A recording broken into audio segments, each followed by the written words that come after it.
going on, everybody? Welcome back to the channel. This is Eric, and today it's time for another Blu-ray haul. I appreciate everyone's support. We just hit 1,000 subscribers. Thank you so much. And also apologies for the background. I know I'm in my baseball area right here. I'm working on a new setup for this channel. It's not quite ready yet, so please bear with me with the background. But let's go ahead and jump into these movies and shows that I picked up over the last month or so.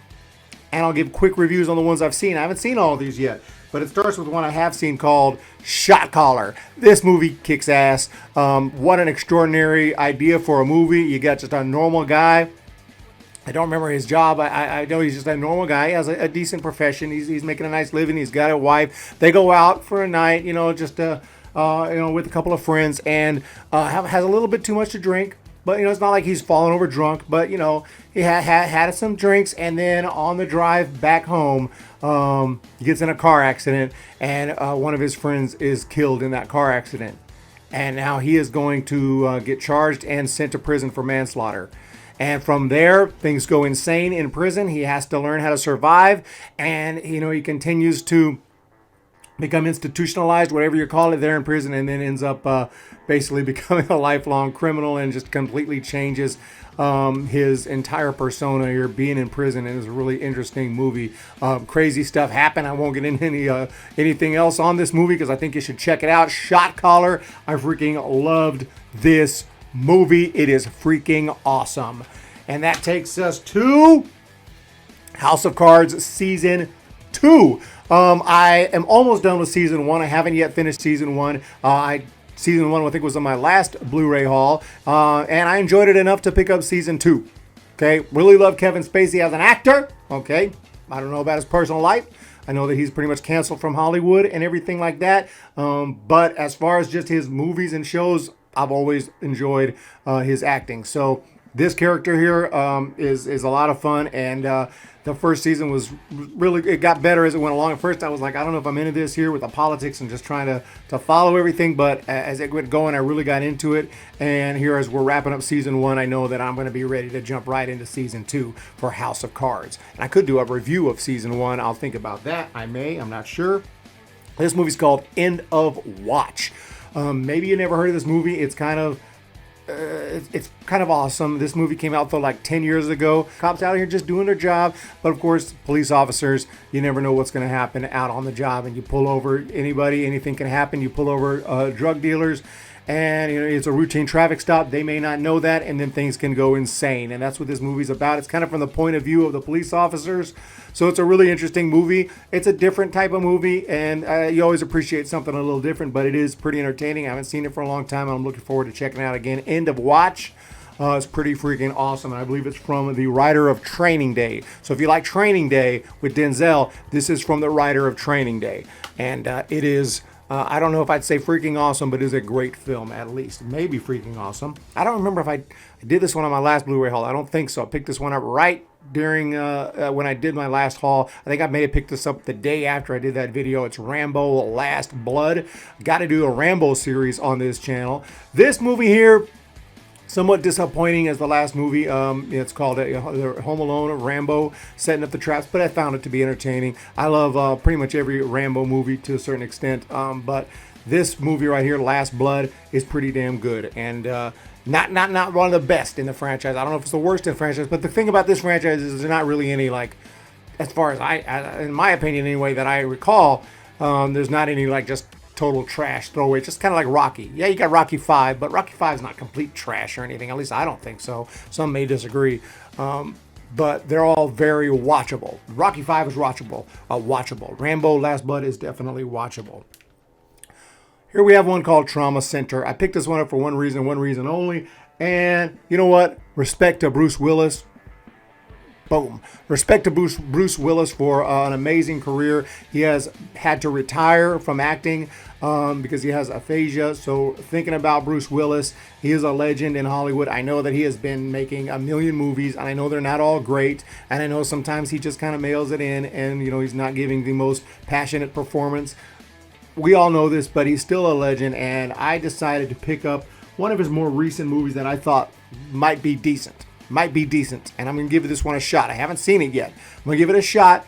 Unless it's absolutely horrible, I'll probably review it here just to give Bruce Willis a shout out. You know, I'm actually thinking about watching more of his movies from 2021 and 22 that have yet to be released yet, and see if we can find some gems in there. You know, I'm sure a lot of them are terrible, but some of those are really awesome, and we'll miss Bruce Willis in Hollywood for sure. This one here is Monsters University, Monsters U. I haven't even seen this yet somehow. I believe it's actually a prequel to Monsters Inc., which came out like 2001, and I haven't seen that one maybe once back in early 2000s. So I'm going to check this one out and then maybe check out Monsters Inc. afterwards, because this is supposed to be a prequel, I believe. Got some Randy Newman music in it, and it's, you know, I'm a huge Toy Story fan. I'm like a fanatic of the Toy Story franchise, and just for whatever reason, I've never gotten around to watching Monsters University. So I picked up this Blu-ray, and hopefully I'll enjoy it. I plan to watch this one very soon. I'm going to put this one here on the other side because I want to watch this one really quickly. Oh, here we have one you might have heard of. The Godfather Part II. Obviously, I own The Godfathers in various media. I have the VHS tapes, multiple copies, multiple different versions, and even that one version that was released as box set that has the whole, you know, Godfather 1 and 2 in chronological order. It's really cool, and it's got some deleted scenes. And then I have the DVD versions. And now that the Blu-ray's out, I picked up in my last, I think it was my last one of my most recent Blu-ray hauls, I picked up Godfather 3, Coda, The Death of Michael Corleone, the new version of Godfather 3. And I decided to grab this one, The Godfather Part 2, and I'm also going to probably, maybe on my next Blu-ray haul, I'll have the original Godfather on Blu-ray as well. Got to upgrade, okay? Got to get those quality media as we go along. But anyway, Godfather Part 2, I just watched it last night. The whole 3+ hours. Fascinating, awesome, amazing, love it. Love every second of it. This is a masterpiece. Do not miss it. Godfather Part 2. Cannot not see the Godfather movies. Brings us to this one that I have not seen yet, called Mandela. Got this one very cheap. Thought it looked interesting. Want to check it out. Haven't seen it yet. Clearly it's about Mandela. Long Walk to Freedom. So we'll have to see. It's got Idris Elba in it. So, hey, it's got to be good, right? I hope so. I'm sure that movie's going to be decent. They're not going to, it doesn't look like a kind of movie that's just going to be a trash fire. And this one here, Ides of March. This movie right here is one that I've been wanting to see for a long time. This cast is freaking insane. I've always seen this movie sitting in the shelves and things like that, and I just have never seen this movie. But look at this cast. Ryan Gosling, George Clooney, Philip Seymour Hoffman, Paul Giamatti, Marissa Tomei, Jeffrey Wright, Evan Rachel Wood. Okay, maybe a couple of those names you're not familiar with, but the majority of those names are pretty big time actors. So, and George Clooney. Oh, come on, George Clooney. This is a must check out. Not to mention, really, if there's one name on there that I'm most interested in, it's always going to be Philip Seymour Hoffman, one of my favorite actors of all time. Absolute legend. Love Philip Seymour Hoffman, and I'm looking forward to checking this one out. Haven't seen it yet. I really don't know a lot about it. I read the back, and it's politically related, but it sounds really interesting. So I'm looking forward to checking this one out, The Ides of March. Bringing us to The Sopranos. This is season 4. I'm working my way through this for the first time. I have reviews of the first 2 seasons on the channel. I've checked out season 3. Going to be reviewing that. I've already started season 4 here that I'm holding, and I'm really loving this freaking TV show. The Sopranos is kicking ass, taking names. Absolutely awesome show, and I can't recommend it enough. The fact that I have never seen it, even though I'm a huge fan of like gangster movies and mafia movies and whatever, all things mafia, I'm all about it. And I hadn't seen The Sopranos. Very embarrassing. But when this came out, it was the late 90s, early 2000s. I was in the army. I was just all over the place. I just did not. It just didn't land on my radar at the time, and I just hadn't checked it out since then for some stupid reason. Here we have The Butler. Let me get that glare out of there. Lee Daniels, The Butler. This is amazing.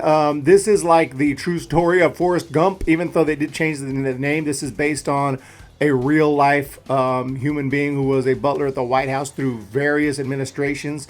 Just an awesome story to see this this entire progression of this butler going through each administration, and it's a very heartwarming, really good movie, and I would highly recommend this one, The Butler. I haven't seen it for a while, but this one, it's obviously got Oprah, it's got John Cusack, Jane Fonda, Cuba Gooding Jr., Terrence Howard, Lenny Kravitz, okay, Robin Williams, okay, so this is a movie that I would highly recommend. One of Robin Williams' last appearances. This came out around 13, 14, so check that one out, The Butler. Just picked that one up, and I'm looking forward to seeing it. And then last but not least at all is The Founder. I love this movie. This movie is not a big movie by any stretch, but if you're going to make a movie about McDonald's and the owner, the former owner, who Ray Kroc, who ends up finding this restaurant out in Southern California, and he's just fascinated by what they're doing there. Tries to get in with the owners and recommends that, hey, let's franchise this puppy, and eventually he takes over the whole thing and makes McDonald's what it is today. Ray Kroc, this is the story of him, and it's played phenomenally.